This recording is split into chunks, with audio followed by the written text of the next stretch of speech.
I'm Craig Kenneth, a relationship coach and a psychotherapist. Every relationship is different and every breakup is different.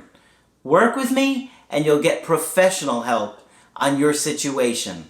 And if you're in no contact, focused on personal growth, my workbook series, The Knowledge, will help you make changes like you've never made before.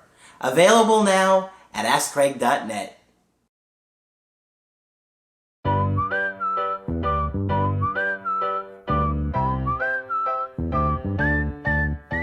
Hi there, I'm Coach Craig Kenneth. And I'm Coach Victoria. Today we're going to be talking about why won't my ex talk to me?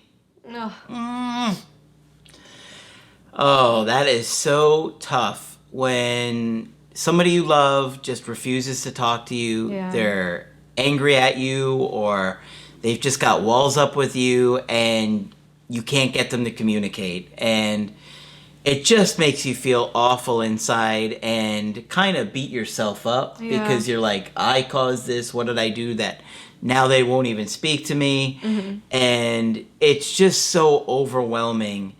And that silence is so painful because, it literally feels like death, because your body releases chemicals that are trying to get you to reunite with your loved ones. It's a safety mechanism. Mm-hmm. And so you literally feel like you're dying without them when they won't communicate with you. And you may spend like all night obsessing about where they're at, looking at their social media, and trying to focus on what's going on in their life. And you just get so overwhelmed and confused by what is going on with them that they won't talk to me. Why? I just want to know why they won't talk to me. Yeah. So we're going to talk about that. So we're going to give you some reasons and some context as to why they might not be talking to you. Mm-hmm. So the first one that we have is that they are feeling free for the first time in a long time. Mm-hmm. So this is not one that will be fun for you to accept. It is, in fact, a hard pill to swallow. But they broke up with you likely to have that freedom. Mm-hmm. So they need that space to be themselves again. And, whether it was 6 months or 6 years, for the entirety of that time, they had some type of emotional connection to you. Yep. So it doesn't matter if you were long distance or if you lived in the same home. Mm-hmm. Either way, you had an emotional tie that they decided to end. So when somebody decides to separate themselves from that relationship, they want to regain that independence. Mm-hmm. It's the feeling of, I don't need to care about your needs anymore. I need to focus on my needs. Yep. Right? So nobody's going to tell me what to do today. I can lie down and take a nap if I want to at 3 p.m. Just the freedom to be able to do whatever you want. So that will be the first reason as to why they're not talking to you, because they're more than likely involved with themselves and focused on, having that freedom and space from you. Yeah, you may have heard us say it like a separation elation, right? It's like just part of a breakup. I know it hurts. Nobody wants to think their ex is happier without them. I've been there. I know it's a terrible feeling to think that they're happier now than they were with you. But I think it's just something that comes with a relationship, If you guys hadn't been getting along for a while, or there were issues in the relationship, or something was going on that was causing that disconnect for them, now the idea of being broken up with you and free from you makes them feel good. And, as painful it is to hear, it's just a normal part of the process. And it doesn't mean that they're going to stay like this forever, because they likely won't. But in the beginning, you kind of want to expect that they are, they've made their decision. They've been probably thinking about it for some time, and it had been weighing on them for a while. And now they are kind of done with it. I feel relief. Mm-hmm. Exactly. And the silver lining in all of this, if there is one that you can find with magnifying glass, is that this initial wave of relief will turn into separation anxiety if they don't hear from you. Yes. Right? So then you give them that time to be able to experience that freedom to its fullness, and then they realize that you're not there, right? So there's a missing and a longing that happens eventually once you give them that space to experience it. Yeah, absolutely. Another big reason that people might not want to talk to you, that your ex doesn't want to talk to you, is because they feel guilty, right? They know you're hurt. They know that you're hurting. They know they're responsible for that. And they don't want to make things worse. If they're happy with their decision, especially in the beginning, they're not going to want to talk to you because they know you're just going to want to talk about getting back together and fixing it and putting pressure on them to work things out with them when that's not what they're wanting right now. And so the guilt can come up in different ways. I don't want to hurt this person. I don't want to make them feel worse. I don't want to see them begging me to try and fix this when I don't want to. And so there's a lot that's going on with them. And, even if they are thinking about reaching out, they know that there will be consequences for that. And that, they have to think about you and the breakup and the pain and the hurt and all the people that are hurting because of it. Because it's not just you, it's your friends and family and all the people that have been affected by it. And so because they're feeling elated, they're not really wanting to feel that grief and that guilt at the same time. Exactly. That was very well said. And that points to another reason as well, is because they don't want to lead you on. So they don't want to dig themselves in a hole or give you the idea that the relationship is still ongoing. And they might just feel like there's no point. And this could be also hard to hear, right? But once they've made that decision, they've made that decision. So they don't want to hear you try to convince them otherwise. In fact, that can even aggravate them because it shows that you're not respecting their decision. So the reason why they might not be talking to you is because they don't want to continue that relationship at the moment. This can also be a major turnoff for them if you do try to convince them, because it puts you in the weaker position and it gives them all of the bargaining power, right? So you don't want to give them all of that power to say that you're available to them all the time. You want to stand your ground and say, you know what, I'll be fine without you too. Yeah. You're no longer on a level playing field if you're trying to convince somebody to do something. Exactly. And, the more you try and convince them, the more likely they're going to be to defend their position and put their walls up. And so you got to be careful about that.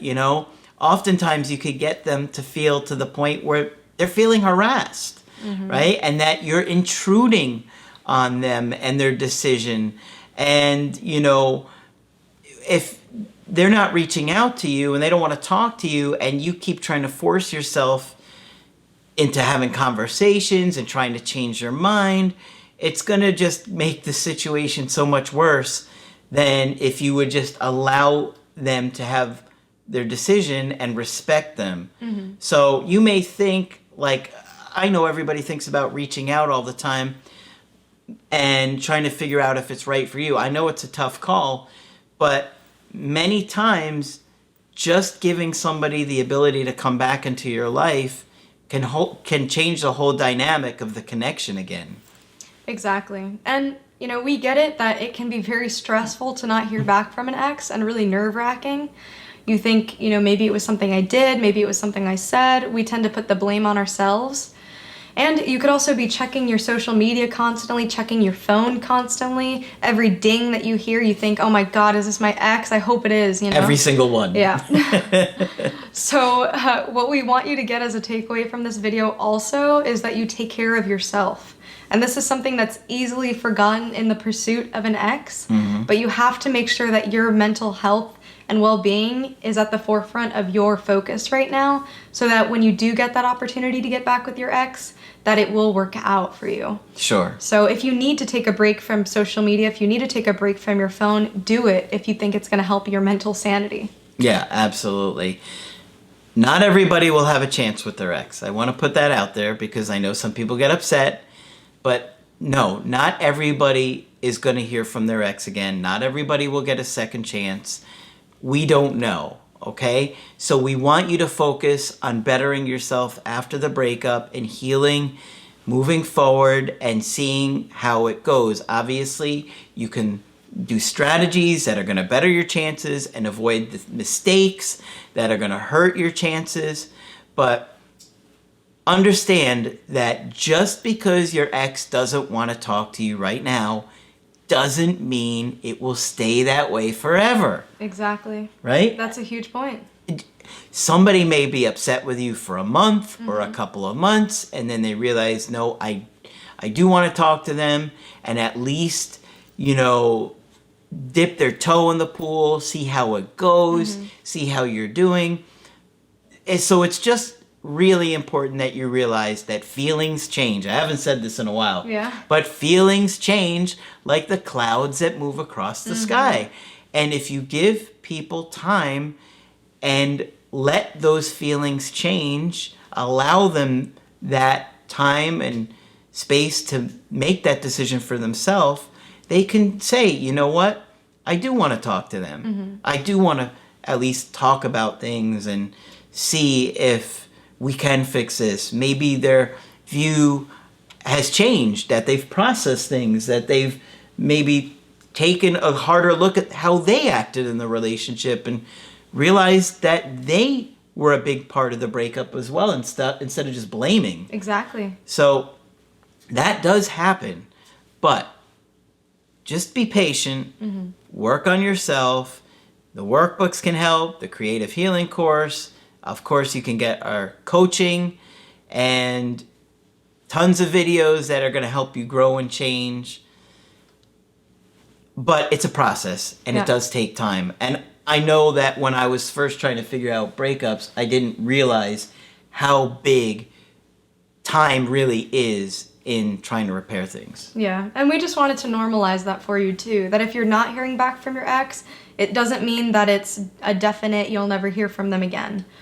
So do remember that this is a normal process and a normal part of breaking up, and it is one of the more difficult ones.